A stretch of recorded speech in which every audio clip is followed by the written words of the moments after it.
Welcome to బేరీ news. ముందుగా bulletin లో హెడ్లైన్స్. డిజిటల్ మహానాడుతో టీడీపీకి నూతన దిశ. రాజమహేంద్రవరం ఎమ్మెల్యే ఆదిరెడ్డి శ్రీనివాస్. పవన్ కళ్యాణ్ తో తెలుగు సినీ నిర్మాతల భేటీ. చలనచిత్ర పరిశ్రమల విషయాలపై చర్చలు.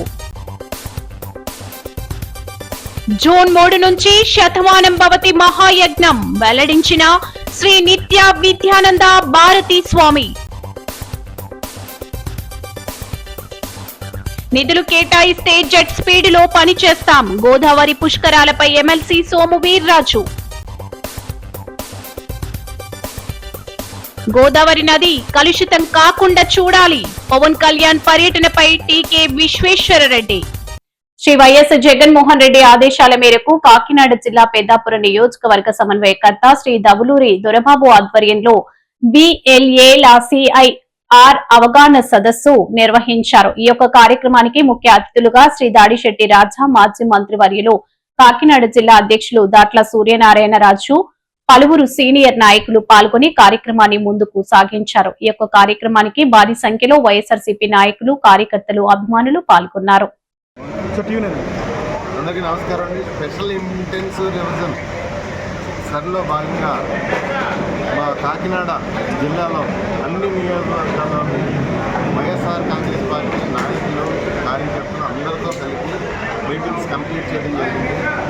చాలా ఫ్రూట్ఫుల్గా కంప్లీట్ అయ్యే మీటింగ్స్ అన్నీ కూడా ప్రజల్లో విపరీతమైన స్పందన ఉంది. మా బిఎల్ఏలు అయితే, ముఖ్యంగా మా బిఎల్ఏలు అయితే ఖచ్చితంగా ఈ 30 రోజులు కూడా రోడ్డు మీద ఉండి పూర్తిగా కంప్లీట్గా వాటర్ స్పీడ్ అయితేనే ప్రతి విషయాన్ని జాగ్రత్తగా పరిశీలించి జాగ్రత్తగా ఉంటామని చెప్పేసి మాకు మాట ఇవ్వడం పడుతుంది. అదేవిధంగా ముఖ్యంగా ఈ జిల్లాలో ఉన్న ప్రధాన సమస్యలు విద్యుత్ కోతలైతేనే, ఉపాధి హామీ పథకంలో కనీసం 50-60% కూడా పని దినాల్లో చాలా దారుణంగా కేటాయించిన పరిస్థితి ఉంది. గతంతో పోల్చుకుంటే 50-60% కూడా పని దినాలు లేవు. ప్రజలు గోలు పెడుతున్నారు.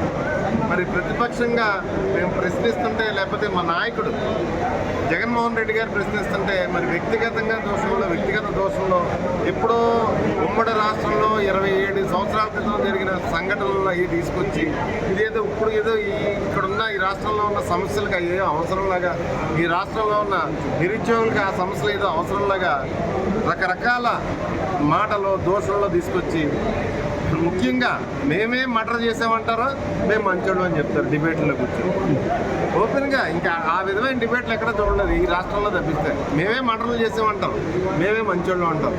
మరి ఈ విధంగా పరిపాలన చేసుకుంటూ ప్రతిపక్ష నాయకులు సంధించిన ప్రశ్నలకు సమాధానం కూడా చెప్పట్లేదు. డిఎస్సిలో అన్యాయం జరిగింది.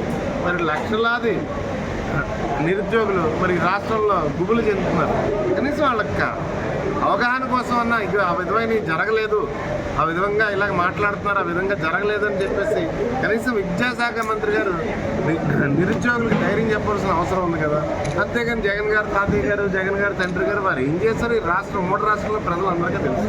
జగన్ గారు ఏం చేశారు ఈ ఉమ్మడి రాష్ట్రంలో ప్రజలందరికీ తెలుసు. Thank you. కోనసీమ జిల్లా రాజులు మండలం కడలి గ్రామంలో కలెక్టర్ ఆదేశాలు బేఖాతరు. అక్రమంగా పంచాయతీ చెరువులో వీరాజు చెరువు గట్టు మట్టి తవ్వకాలు పట్టపగలే జేసీబీలతో తవ్వి మట్టి రవాణా జరుగుతున్నా చూసి చూడనట్లు వ్యవహరిస్తున్న సంబంధిత అధికారులు, మైనర్ల డ్రైవింగ్ తో అతి వేగంగా దూసుకుపోతున్న ట్రాక్టర్లు, బహిరంగంగా తవ్వకాలు జరుగుతున్నా అక్కడ ఏమీ లేవని చెబుతున్న పంచాయతీ సిబ్బంది, తీర్మానం లేకుండా మట్టి తవ్వకాలు ఏంటని వాపోతున్న గ్రామస్తులు.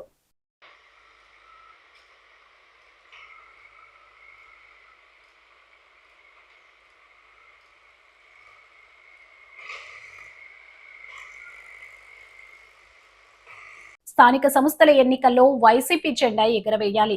చంద్రబాబు అధికార దుర్వినియోగానికి పాల్పడిన కార్యకర్తలకు నియోజకవర్గ ఇన్ఛార్జీలు అండగా నిలబడాలి. స్థానిక సంస్థల అభ్యర్థికి అన్ని విధాలుగా తోడుగా ఉండాలి. చంద్రబాబు ఎన్ని కుట్రలు చేసినా, ఇబ్బందులకు గురి చేసిన వైఎస్ఆర్ కాంగ్రెస్ పార్టీ జెండా ఎగరవేయాలి. ఏకగ్రీవల్ విషయంలో మాత్రం నేను చాలా సీరియస్ గా ఉంటా. ఏకగ్రీవంగా కాకుండా చూసుకోవాల్సిన బాధ్యత మనందరిపైన ఉంది అని మాజీ సీఎం వైఎస్ జగన్ అన్నారు. ఆ ప్రతి క్యాండిడేట్కు అనిపించాలి ఎమ్మెల్యే క్యాండిడేట్ నాకు తోడుగా ఉన్నాడు అని. ఆ పరాజయం అయినా కూడా ఆ ప్రతి ఎమ్మెల్యే క్యాండిడేటు నాకు అండగా నిలబడ్డాడు. చంద్రబాబు నాయుడు అధికార దుర్వినియోగం ఎంత చేసినా కూడా, నన్ను ఓడించడానికి ఎంత చేసినా కూడా నా ఎమ్మెల్యే క్యాండిడేట్ నన్ను విడవలేదు, నాకు అండగా తోడుగా నిలబడ్డాడు అన్నది ప్రతి కార్యకర్తకు అనిపించాలి.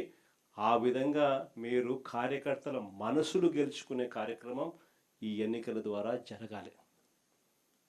ఎప్పుడైనా గుర్తుపెట్టుకోండి, కార్యకర్తకు సంబంధించిన ఎన్నికల్లో మీరు కార్యకర్తకు తోడుగా ఉంటే రేపొద్దున మీ ఎన్నికల్లో అదే కార్యకర్తలు మీకు తోడుగా ఉంటారు అన్నది మాత్రం ఎవరు మర్చిపోవద్దండి.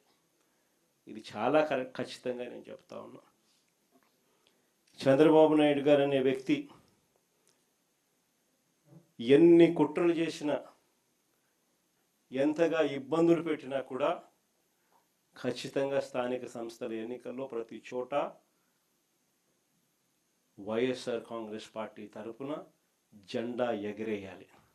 ఇది మాత్రం ప్రతి ఒక్కరూ గుర్తుపెట్టుకోవాలి. శ్రీశైలం సున్నిపేంటలో జెన్కో కాలనీలో తెల్లవారుజామున 4 గంటలకు చిరుతపులి సంచారం కాలనీలోకి ప్రవేశించి కోడిని ఎత్తుకెళ్లేందుకు ట్రై చేసిన చిరుత ఇదే ప్రాంతంలో గతంలో పలుమార్లు సంచరించి ఒక కుక్కను ఎత్తుకెళ్లిన వైనం. చిరుత వరుస సంచారంతో తీవ్ర భయాందోళనలో జెన్కో కాలనీ వాసులు.